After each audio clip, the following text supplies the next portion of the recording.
I heard a pastor the other day preach on pursuing Christian perfection. In other words, pursuing holiness in our faith walk. And I just wanted to kind of share some scripture with you and talk about that just 1 minute.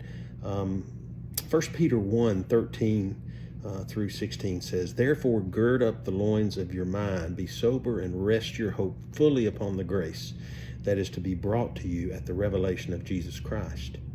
As obedient children, not conforming yourselves to the former lusts as in your ignorance, but as he who called you is holy, you also be holy in your conduct. Because it is written, be holy, for I am holy." So what does that look like for us?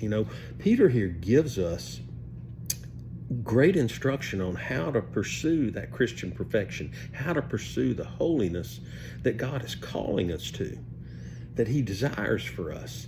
And the term Christian perfection can be a little intimidating because, we tend to think that's something we can never achieve.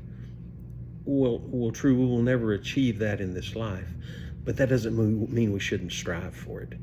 Our walk should remain a walk and never become a sit. And I hope that makes sense. Let me just put it this way. If you walk up on a puddle of water that's been sitting for a few days and the sun has been beating down, what happens to that water? It begins to stagnate. And then things begin to grow in that water that have no place in that water, and it makes that water contaminated. And that's what can happen to our walk of faith if we sit.